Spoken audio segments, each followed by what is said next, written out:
Hello friends, today I am going to tell you how to fill the online application form of PGCET Karnataka 2013. So open your one of the browser with this site, that is kar.nic.in,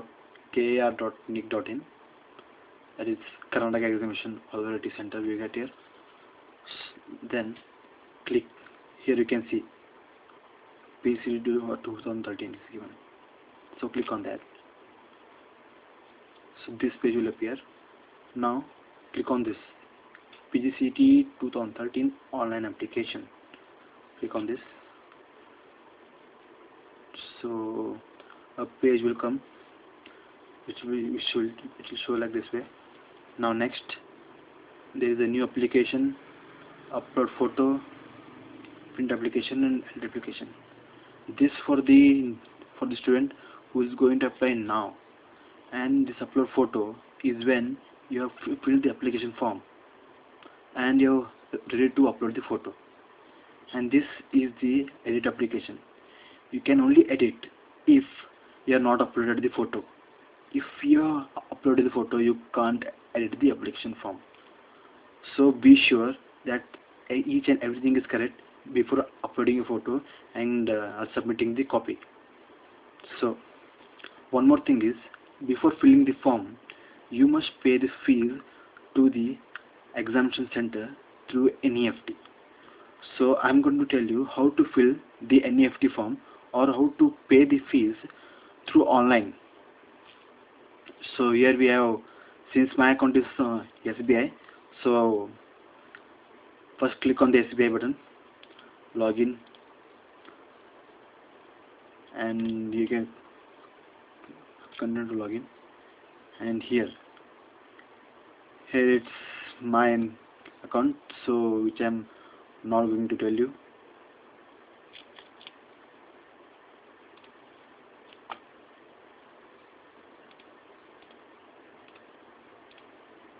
Wait for a second.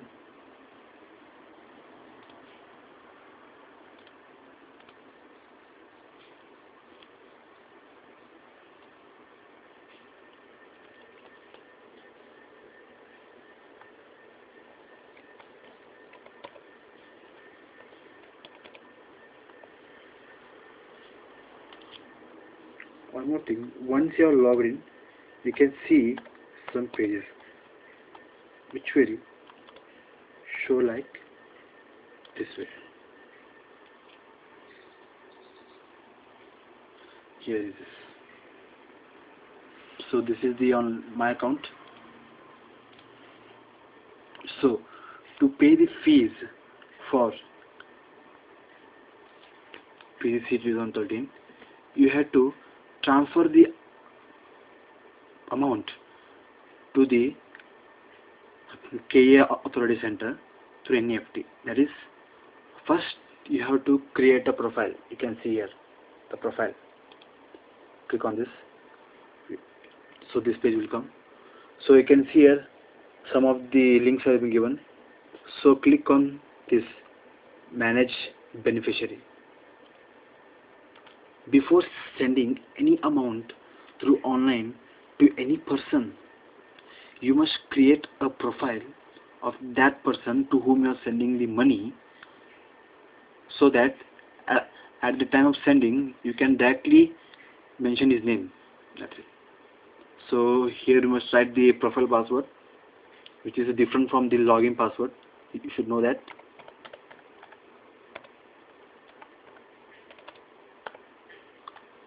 So I use this profile password. Sorry, something wrong.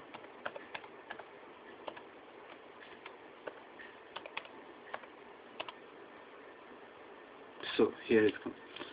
So here we can see some of the other links. At the first it is given as intra-bank beneficiary. See, intra-bank beneficiary is to add, modify or approve beneficiary who holds account in the State Bank of India itself. Okay. Then interbank beneficiary is anything but who hold account in other banks. That is, you want to transfer the amount to other banks which are not apart from your bank. So here, since the money has to be sent to Indian bank, so I'm choosing interbank beneficiary. So here you can see add, modify, delete, view, approve. So you're adding for the first time, so add, write their name, that is given in the here itself. Here see, this is the name for this, Executive Director KA Bangalore. You must add that name. Next is the account number, which is also given here. Yes, this is the account number. And next the confirm account number. Then address, which is not necessary at all. You can leave in space or you can fill it if you wanted. Now, how much limit you want to send to that person? That is the maximum amount of money that you can send to the person. You must mention the limit. Now you can mention it 600. Since I am from general merit category, I am paying 600 rupees, so I am mentioning it 600. Now select the IFSC code. It is given option if you know the IFSC code. Since they have given their bank IFSC code, you can see here. So you can choose here IFSC code by clicking here. It gives the IFSC code and you must write there this code. Okay. Next is the mobile number, and click this I accept the term and tell submit. Okay. After this, since I already done this, see here, this is mine and this status active. Once you submit this beneficiary account for approval, it takes about 4 hours for the bank to activate this beneficiary so that you can transfer the money from your bank to their account. So, or it may take 1 day also, depending. So you check your account after 4 hours or after 1 day. They will send you a message. SMS will be delivered to you about this activation or activation. So after this, once you have made a profile or manage the beneficiary, now come to payment and transfer. Here you can see. Once you come here it gives you funds transfer, which is within SBI own account or the accounts of others, of your friends, which is in SBI itself, or interbank beneficiary, which is mine. So I am selecting this interbank beneficiary here, which is the transaction type, the State Bank Group or RTGS or NEFT. Since the examination board has requested us to pay the money to NEFT itself, so select the NEFT. Then next, tell to proceed. Now after you proceed, this will be there. Now select account number, mine. Now amount, how much you want to pay. This is about 600 rupees. Okay, remarks you can write there from self account only. Next is see here it is already selected. That is because I have created only one beneficiary account, so it is selected by itself.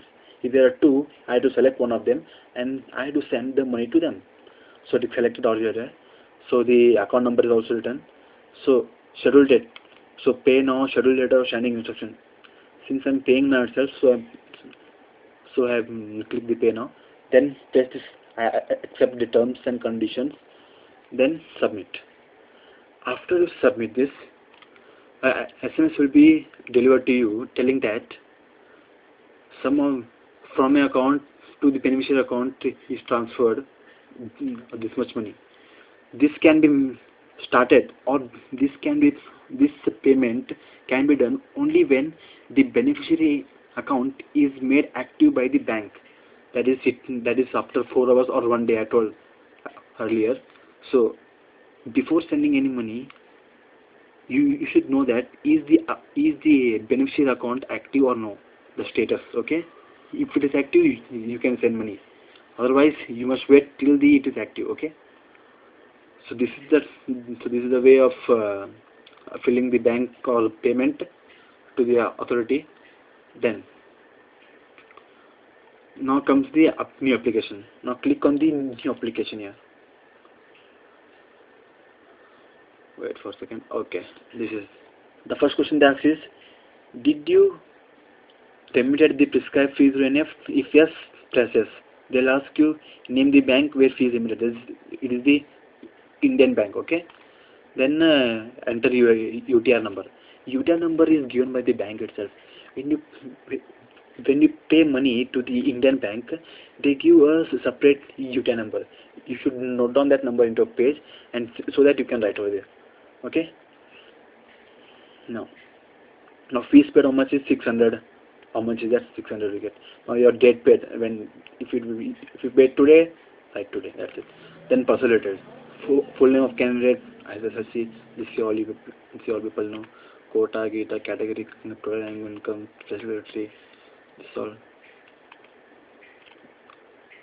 This special category is nothing but it is for the handicapped people and for other people. If you are not in that, still no. Then full address, district name, pin code. See, these should be filled with clear-cut information. Okay, don't give absurd values. Okay, don't give absurd information. This is very important. Okay, then qualifying exam details, then qualifying degree, which is that in which branch you have studied, then degree of specialization or civil engineering. What is that? B civil engineering. Then name and place of the university. In Karnataka, it's VTU University. I am studied on VTU Belgaum, so I write VTU Belgaum. Now university seat number.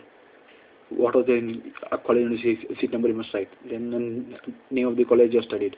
Then college address. Only just Hubli, Vidyanagar, BBC Hubli has written. Then you must tick here. Is the qualifying marks card issued in grade points? That is in 10 pointers, 8 pointers. If yes, please yes. This will change here. Maximum. See, if it is no, they will ask you maximum marks, secured marks percentage. If it is in grades, see here, maximum GPA, secured GPA or under GPA. So, if it is in grades, select yes, then no. Then all the HM marks cards and all this thing. Then next is the course details. Here, which course you want to apply. If you are applying for two, more than one, that is only, yeah, that is MBA and MCA, MCA and MTech, that is a double course, then you have to select which of them. If only one, then you can select any of them. Since I am selecting MTech, because I am only making MTech. Then course type, that is full-time or part-time. Then a PCT running under, this type A and type B, you should know under the clause. Okay.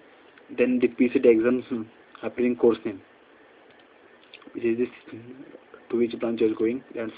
Then if you appear gate examination and you are qualified, then only you can press yes. Otherwise, no. Okay.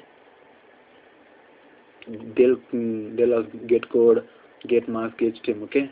Since I was here, so it's if you appear for PCT, select yes. In which after that. Then is sponsored or what sponsor you must write.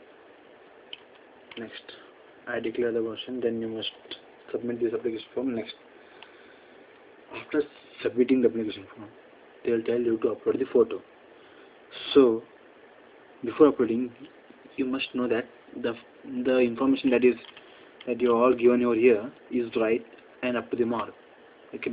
If you are not sure, please don't upload the photo and give print for application, because after you upload the photo and give print for application, you are not eligible to edit application at all reasons. Okay. For a person, only one application form is renewed. Okay. So this is a kind request from me. So be sure what you are typing here and what information you are giving here. Okay. So this was all. So thank you.